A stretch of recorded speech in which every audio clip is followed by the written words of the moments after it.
Welcome back to Fireside Giants with your boys, Alex and Anthony. And today we're discussing some wide receivers, Darius Slayton, and a former one of our Giants, Evan Ingram, finding his hands. Definitely a lot better last year with the Jacksonville Jaguars. We're wondering why. And we got the guy, Coach Drew Lieberman, here to talk with us about how these guys got better and really kind of what you have to do to take those mental steps forward. Because when you're looking at the receiver game, a lot of it is mentally. Even every sport you look at, watching baseball, watching basketball, watching the NFL, these guys have to be mentally confident. If they're not, you see it in their game. It reflects through their performance. I'm excited to hear about your business, the sideline hustle, everything you're doing to make these guys better, especially what you did with Darius Slayton, because he looks like Randy Moss right now in training camp. I don't know what you did to the guy, but he looks freaking amazing, and I'm super hyped to hear the magician at work and what you've been doing with him. So, Drew, how you doing today, my friend? Appreciate it. Appreciate you guys having me on. It's a pleasure to talk to you guys. It's a little known fact. I actually grew up a Giants fan, so it's cool. Nice. A little bit different perspective now with kind of my place in the NFL, but it's definitely cool being on the hometown podcast and talking about the Giants. Absolutely. So, tell me about your start in football, how you got into the game, how you started to get into, training these professional athletes. And I imagine it takes a lot of hard work, a lot of dedication, which I know you have, obviously, you got to put yourself in the right spot. So how did you get to this point? Yeah. So, I played quarterback in college at Wesleyan University in Connecticut, D3 school, same school that Bill Belichick went to. Blew up my shoulder in college, started kind of being a student assistant coach, saw Bill Belichick all over the walls and was like, I'm like, if he went here and went to the same place I went to, and he's the best who ever did this, I might as well go for it. Same background. Here's the image of it. Let me go attack this. So right out of college, coached at University at Albany, then coached at Rutgers for 3 years. And that's kind of how I got my jersey ties and my jersey start from New York City originally. But that was the first time really diving into Jersey football. Was there for 3 years, was the youngest coach in the Big Ten. I think my last year after I got promoted, but just hated the lifestyle, didn't sleep, working 20 hours a day, sleeping under my desk. As much as I loved football, just I needed some sort of freedom and autonomy over my life. So just kind of quit in the middle of it. Was I'm at the end of my third season at Rutgers, I was just had enough. Wasn't really the lifestyle I wanted to go down. Left to go back to my alma mater, Wesleyan, got my master's in writing, thinking I was going to write a book about coaching. That kind of turned into a podcast.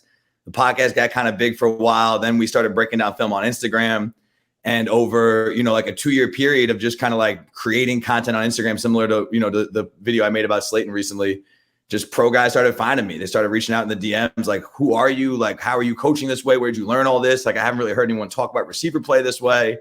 And then Mohamed Sanu was kind of the first big client. Juwan Winfrey was my first NFL client, helped him get drafted, a Jersey kid. And then Mo Sanu found me through some Rutgers ties. And we started working together one summer. He asked me to start living with him down in Atlanta while he was still with the Falcons. I basically lived in-house with him for a year and a half, 2 years, helped him through that transition to the Patriots. He got hurt in New England. So we dealt with all that. There was just a whole bunch of ups and downs. But he was really the gateway. It really all started with Mo. Mo gave me kind of access to his life, gave me full access to just his routine. And that's kind of where my product as an independent receiver coach differs. Most guys just kind of do the drills and help with the skills. I was living with Mo 24/7, 365, trying to figure out every day, what we need to be doing to be getting better. So I've kind of developed this awesome perspective of the players first, really understanding their reality and what it takes and what they go through and what the factors are that actually contribute or take away from success. So it really all started with that experience with Mo. Then I moved down to Atlanta myself full time.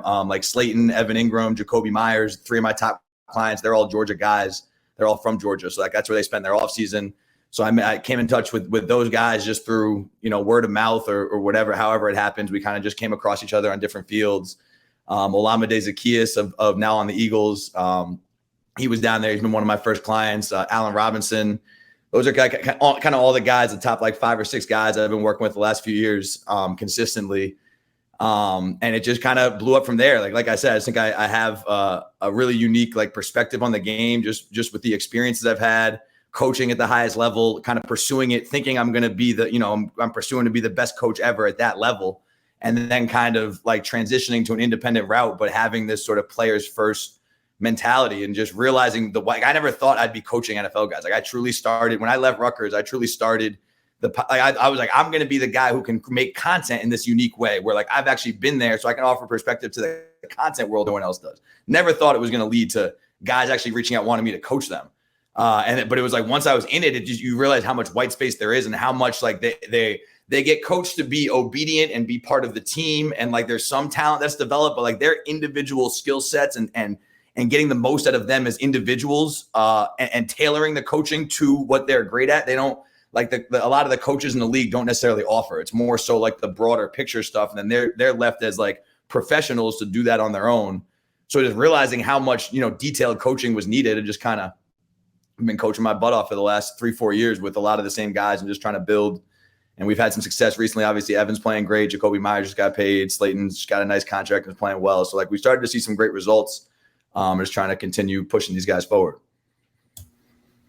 Yeah, and it's fascinating to hear how closely you work with these players. I know you mentioned before we started recording that you're going to be relocating to Jacksonville soon, where Evan Engram is. I want to dive into that in a second. But first, you mentioned the Darius Slayton video that you posted on social media. I want to ask you about that because Slayton has been with the Giants for the last several years, had a down year in 2021, bounced back in a major way in 2022, earned that 2-year contract that you just alluded to. And right now at training camp, he looks stellar. Like, he looks phenomenal. He's making plays. His hands look better. And that's really what you were posting about in that video, how you worked on his hands this offseason to help him become a more natural pass catcher. What more insight can you share about that process, diving into his hands this offseason, really helping him improve that aspect of his game? Yeah. So this is year 3 with Slay. And I think with all these guys, for the most part, it's been like a 3-year process. Like, the first year is kind of just like adjusting their lifestyle to like what I just call like the Hall of Fame standard. Like, a lot of the guys I really dive deep with is guys who we're kind of like, not everyone in the NFL wants to be a Hall of Famer. Like, not all these guys actually want to put that much time and dedication in.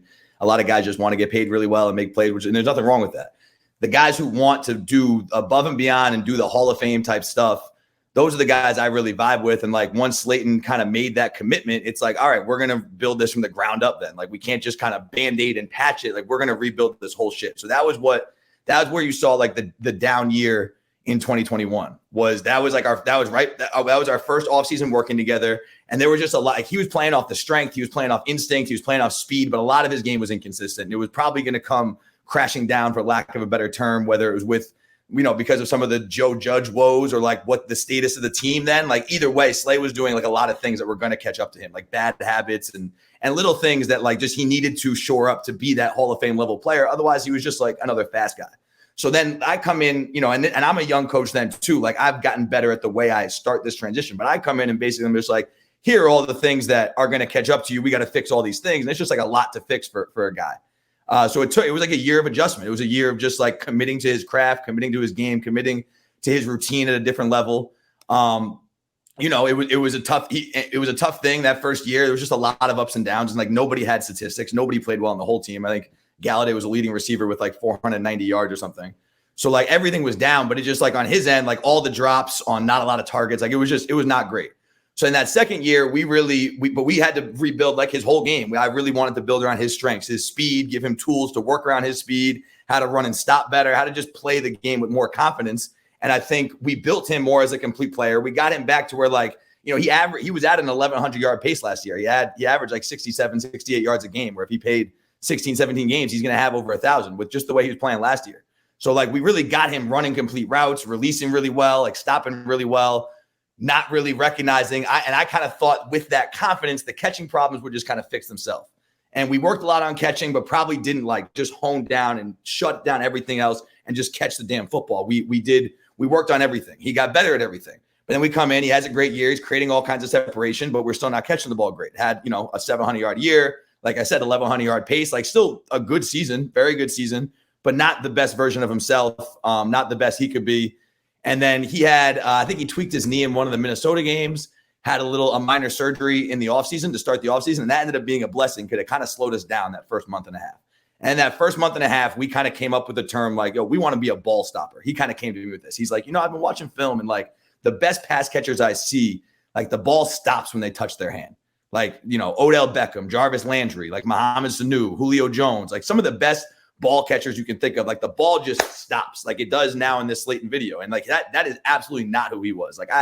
And that was one of the biggest things that I didn't like about his game, but I would kind of try and fix it just by poking and prodding at him, by showing it to him. We didn't really overly drill it. I just kind of thought that by getting after him mentally and getting him going and making him more aggressive, it would just kind of fix itself. Didn't really translate that way. There were just still a lot of mechanical issues. Like his hand track was often too wide, or he just like wasn't confident. Like we kind of got to the bottom of it through conversations and drills, just certain angles, certain passes. He just wasn't confident. So now that creates this sort of tentative react. When we're coming out of our break, it just becomes this tentative, hesitant thing rather than like a confident attack mentality. So that knee injury that kind of left us without really being able to do a lot of running the first half of the offseason was a beautiful thing, because we just created so many catching scenarios, so many catching drills. We studied all the best pass catchers. We looked at the mechanics. We broke it down every way we could. We came up with a million different drills to drill it. I think he talked about in one of the papers, he was talking about tennis balls was a tool we use. Like catching one tennis ball with two hands forces you to have a tight hand track, right? Like most guys catch tennis balls with one hand each, but that's promoting like wide hands. It's one tennis ball, two hands, and you have to shoot that tight. So like that was one little tool. There's a bunch of stuff we did that I could probably get into at a later time as far as the specific drills, but there were a lot of things we really broke down, a lot of things we really just dove into mechanically. And then it was the mindset of just like, yo, you got to choose to like think about this one way. This is going to be something where like you have to have confidence in your catching before you catch the first pass in a game. Like we have to switch the way you're thinking about this. We have to change the way you're kind of approaching this. You know, why are you hesitant? Why don't you look confident here? Like, what is it? Oh, okay. Well, actually with my left hand on top, I feel like this. Well, actually this line of vision, so that you just kind of get to the bottom of some of these insecurities that guys are running around with. You don't even realize. And he says, in college, we did whatever it was and I would get yelled at. So it created this insecurity that was just never fixed. He's just out there balling and just trying to fucking be great. Like there's just not a lot of like time to fix all this. And there's no one really telling you like what to do. You're just like, he's a young kid. He comes into New York City. He's balling his first 2 years. Then the world comes crashing down. And it's like, there's no real blueprint for how to like work your way out of that. And, luckily we kind of found each other at the perfect time. And we set this up. Like kudos to him. I mean, I had a full training schedule in Atlanta with all the other guys down here. And while he was hurt, he would show up at my house. He would show up between sessions. He would be waiting for me anywhere. Like, yo, let's get some catches. I need 300 right now. And for me, luckily, I played quarterback in college. So like I have a really good arm and I can put the ball where I need it with like, so we do a lot of work with catching, but like he would be in my garage waiting for me when I got home. He would be outside the next session waiting to get ball drills in. Like his dedicate, once we kind of unlocked the tools and figured out like, wow, I can feel this getting better. I recognize what are some of the things we can do to become a true ball stopper. He became addicted and he couldn't get enough of it. Yeah, and listen, from seeing the videos from training camp, we can see a massive difference, in terms of the way that the ball is stopping in his hand. The video that you posted on Twitter really highlighted it in a great way. But something that you just mentioned there was taking his game to the next level, so he's not just a fast guy, right? Making sure that he's more than just a fast guy out on the NFL field. So, you kind of just broke down some of the hands drills that you did. But how about his route running? Because we've seen him make a lot of plays downfield throughout his NFL career, be a big play guy, run a lot of vertical routes. But there have been times where maybe he doesn't get the most separation on those short to intermediate mid-range routes.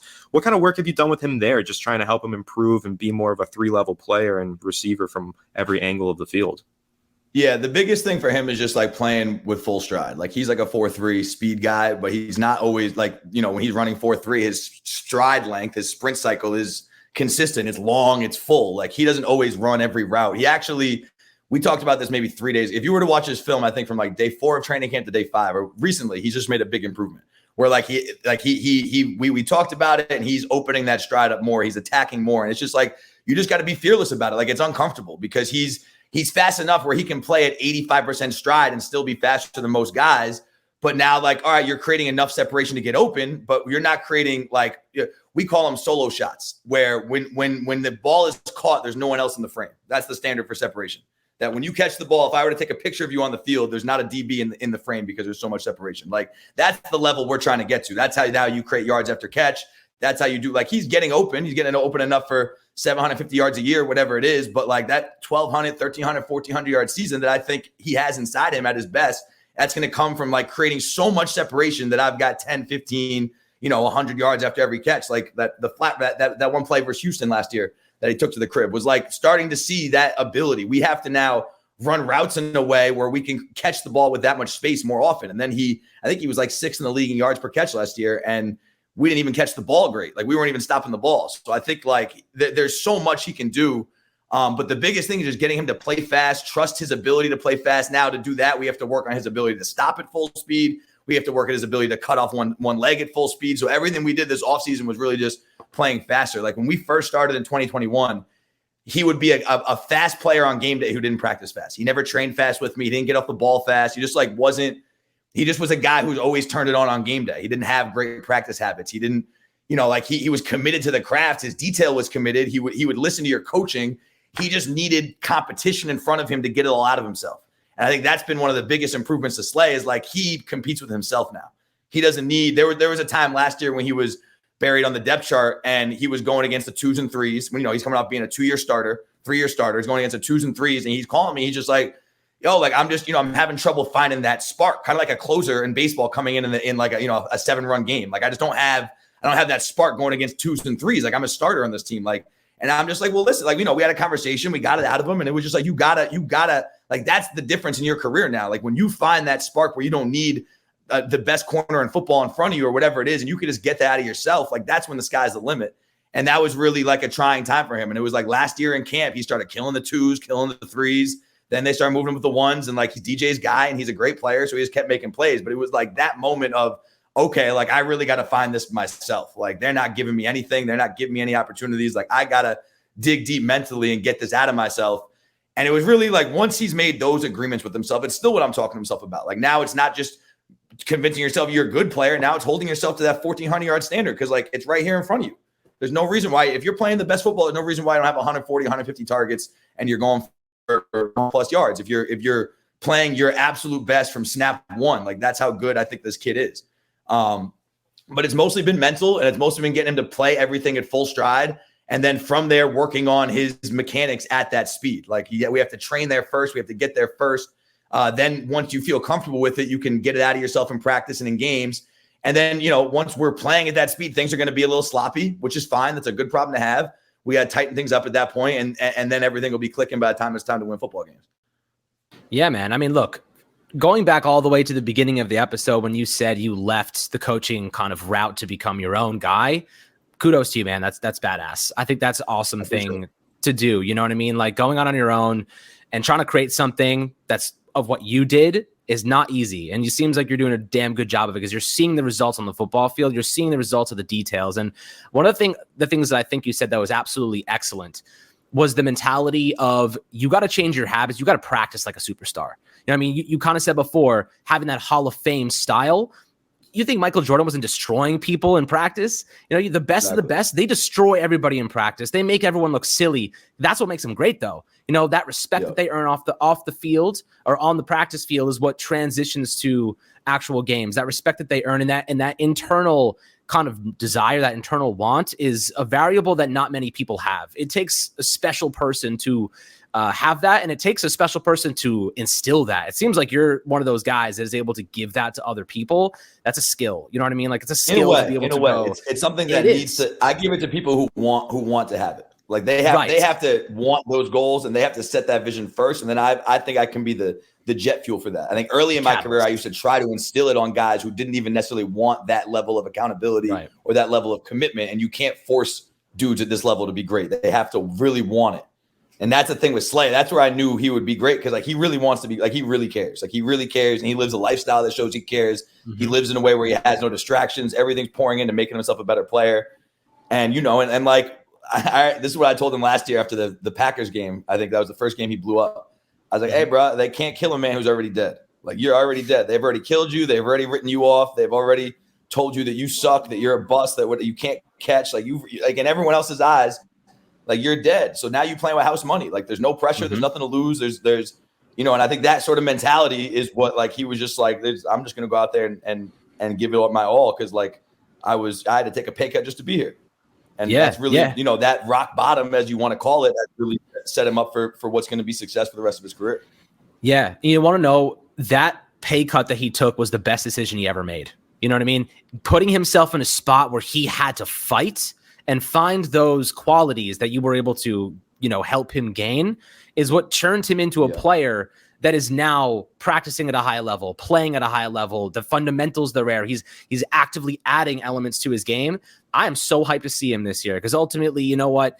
he has been through the gauntlet along with some of these guys on the Giants team where the coaching staff has been overturned. The offense is being changed. They don't know what their role is. They're going into a season with a new system, a new scheme. Now you've got all these weapons. And the coolest part about Darius Slayton's story is that now he's an established starter. The Giants added Waller. They added Paris Campbell. They added Jalen Hyatt. They added all these names. Yet he's one of the guys that we know for a fact is situated, right? He is a starter on this team. He is not going to be supplemented because he continues to make plays in practice, continues to showcase that worth. And, for a coach like Brian Daboll, you see what he prefers, and he prefers those types of players that are able to step up and showcase their value and not back away from a challenge, prove that they belong there. You see the way he acts towards him now. You see the way he's hit him on the head. You see the way he's giving him that positive reinforcement. That comes from all the hard work that you guys did together. So I think that you may have actually ended up helping save his career along with him buying into the process and putting in that work and time, especially when he was injured. It was a mutual benefit here, which is a beautiful thing to see. It's a really beautiful thing to kind of accumulate. 100%. With a lot of my guys, it just feels like it's a higher power. It feels like it's God or whatever you believe in. Like when I meet these guys at the times in my career, the times in their career, like it just, a lot of us experienced adversity together and we're able to use that as kind of jet fuel to build something greater. But, just really like shout out to Slay. Like he had to really commit to it. He had to face the fire in New York, probably the toughest place to face the fire. Yeah. The media shit that third year, like was hard on him. Like there was a lot, like he had to really face himself and look himself in the mirror and just decide like who he wanted to be. And I think I give him credit for trusting me. You know what I'm saying? Like I was a young kid who was kind of starting out, and like he told me the other day, he was like, I really trusted Mo. Like I really trusted Mo Sanu. I knew you were Mo Sanu's guy and I respected the way he worked. So I was like, if that's his guy, I guess I'll give it a shot. And obviously like we ended up developing a great relationship, but it's just one of those things, like I was saying, like you can't force a guy to want to be great. And it's cool. It's really rewarding and really cool to lay out a blueprint for someone, but it's rare when someone like attacks it the way he did and eats it up the way he did, and then is willing to make himself uncomfortable. Like he's done so many things, the way he's dealt with coaches, the way he's continued staying solid with DJ. Now he's like the real leader in his room and one of the vets in the room. Like there's so many things that he's fought through and stayed being himself. It's been really cool to see, and it's been really, really cool to be a part of. Absolutely. So I'll finish off with this because I am curious. What did you do with Evan Ingram to make him so good last year? What did you do to help him find his peak potential? Because he killed it and he got a big contract, and I'm so happy for him. He's a great dude. And it's nice to see him finally finding that success in a prolonged home. You know what I mean? Yeah, no, it was very similar as Slay. It was just kind of happened the year before. But just a kid who, like, when I met him, he didn't necessarily see himself the right way. He didn't see himself for the talent and the potential and how good he could be, which I think is one of the best tight ends who ever played the game. Like just with how smart he is and who he is as a person and how skilled he is. Like there's no reason why at the end of his career, he doesn't put some things on film that no one's ever done. Like whatever that entails as far as his legacy, we should just see some film that no one's ever seen at the tight end position by the time he retires. Like that's kind of the way we talk about it. But, it was kind of first just like raising his own standard for himself, cleaning up his lifestyle a little bit, cleaning up his mentality. Like he was the most affected by the outside noise. Like those drops, that Pro Bowl year he had, what was it, 2020? Those really affected him. Like when I met him, so we started working together the year after those drops, and he was just in like a bad place. Like he had come off some injuries, so he had never really had a full offseason in the NFL where he really committed to his game, but he was just lost, didn't know where to take his game, where to take his training, where to take his mentality. And we just had a lot of really, just really dark, tough conversations about just the reality of the way this has affected him, the way his confidence had been shot a little bit, what his goals were for himself, and some of the things we just were going to have to do to get him back to where he wanted to be. And like, just like Slayton, he just committed everything to it. Like Evan actually committed a year earlier than Slay. It took Slay like a little bit of a year to kind of see the results and get to know me a little more. Like Evan kind of bought in right away. And so that first year, his last year with the Giants, with Judge and them, that was my first year working with them. I was flying out to see him every other week and watching film with him and doing all, like, we just committed to the work. And like his numbers didn't get better that year, but like the film got a lot better, and numbers that we could control got better. His drop, he went from 12 drops, 5 drops, I think, that year. His catch percentage went up, his separation went up, like things that we could control went up. He still had 400-something yards, but again, the whole team was not producing. So like it was hard to, like we had to find the silver lining in that And we had a cool moment where it was like, hey, like I think he led the team in catches, not receiving yards, led the team in catches that year. And it was a cool moment where it was like, hey, bro, you were the dude on the back page is getting made fun of. You were the scapegoat for New York City football. And then you just faced the music and led the team in catches. And that was like a really powerful moment where like no one's really going to give him those flowers because no one's really like they're just judging him on more superficial sort of numbers and things. But it was like a really hard time to like believe what we call like believe in the invisible. Like the results aren't necessarily coming, but we're believing in a process and we're believing in a lifestyle we've created. And even through the beginning of last year, like he didn't really start going crazy till the second half. So like that beginning, like he was playing a lot better. When he got opportunities, he took advantage of them. His film looked better, but like the numbers weren't coming. The you know, just the stats and the accumulation of stats wasn't coming. And he's on a, you know, he took a 1-year prove-it deal, a contract year. So he was really like starting to press like, yo, I know I need to produce to get paid.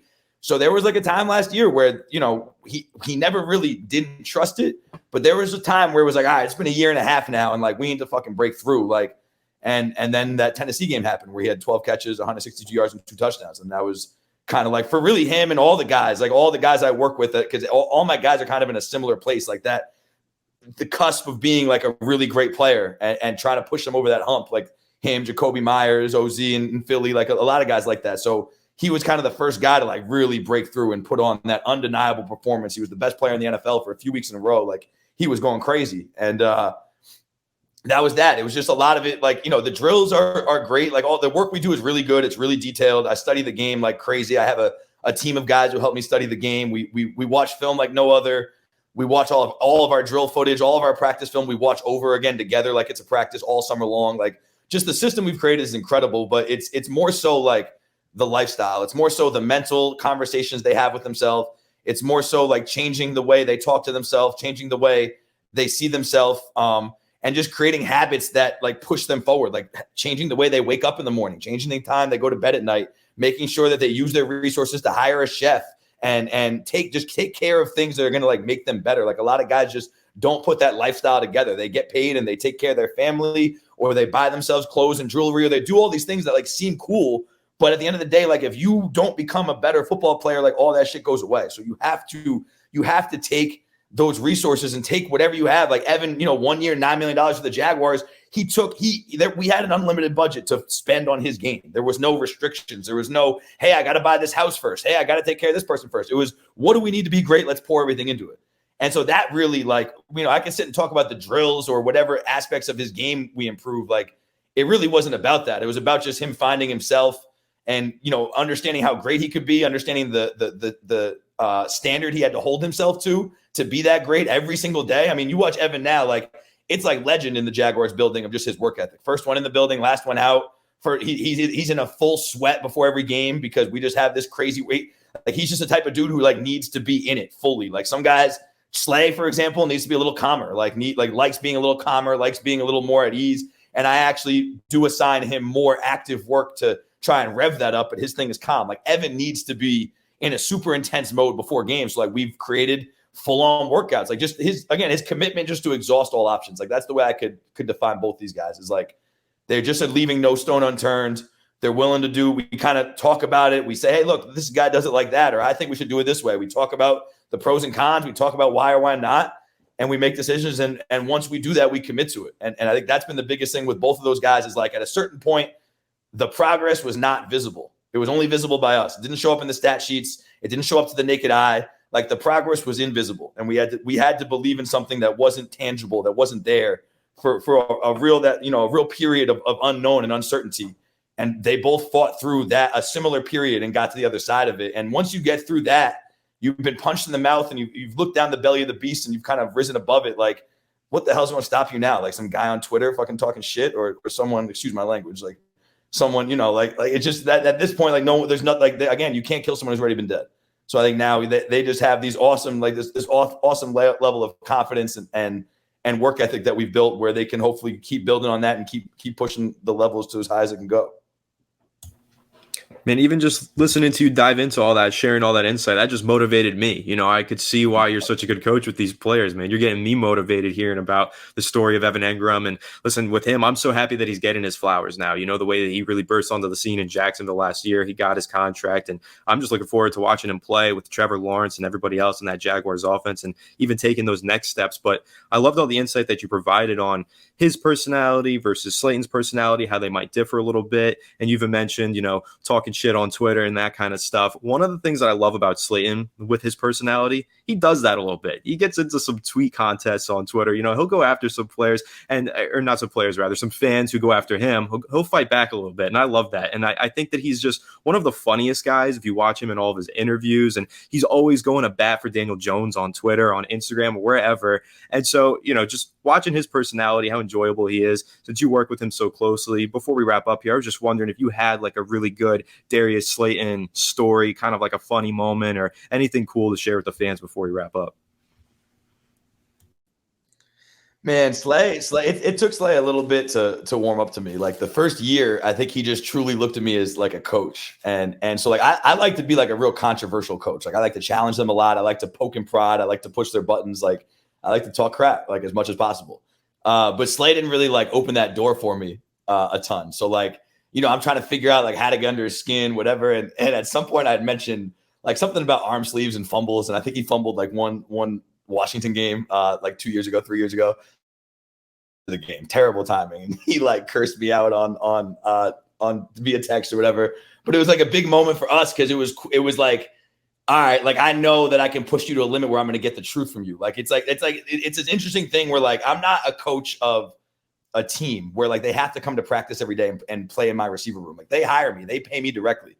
So like they get to choose to not pay me. They get to choose to. So it's like a fine line to walk of how to push those buttons. It's just a different dynamic. So like it took a little bit with Slay. It took a little while. And that was like a moment where, probably poor timing on my part, poor choice of words, kind of ragging on him about a fumble immediately after the game. But it was a big moment of like us kind of being able to talk about that and see the most honest version of himself. And I think like that's the best way I could define Slay is like he's just going to be quiet to a point until he gets comfortable and then he's going to open up. And I think it's been cool to see him remain himself during his time with the Giants, throughout the ups and downs. He's kind of always been playful with the media. He's always given really honest insight.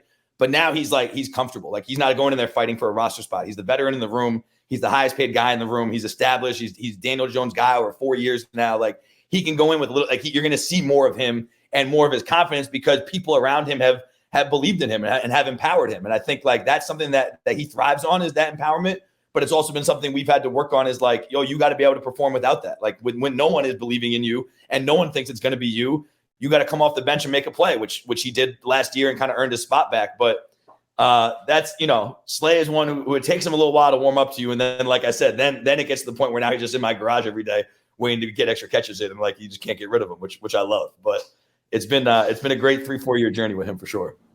That's awesome, man. I appreciate all the insight. This was fantastic. We're hoping to have you on in the future to tell us about Darius Slayton kicking ass in the regular season and taking all these tools you've given him and you guys have worked together and everything that's going to accumulate. As you said, there's accumulation of statistics, that accumulation of success. It only gets better and better and better. As you said, you kind of have to be able to perform when you're at your lowest. Because if you can perform when you're at your lowest, you can kick ass when you're at your best. And I think that's ultimately what you've translated to him and what he's able to do in training camp so far in 5 days. He's been standing out, making catches, making big moments happen. Daniel Jones and him have that chemistry. They're some of the most tenured players on this team. Got that chemistry. He is an important part of this team because of that, let alone his skill set. I'm excited to see him at 100% this year. You referenced his kind of strides and the athletic profile and what he can do. And he's been going at like 85%, kick it up a notch. We're going to see the best version of him this year. I'm pretty excited. So I appreciate you, Drew, coming on and talking to us. Hope you have a fantastic rest of your day and keep kicking ass out there. No doubt. Appreciate you guys. That was great.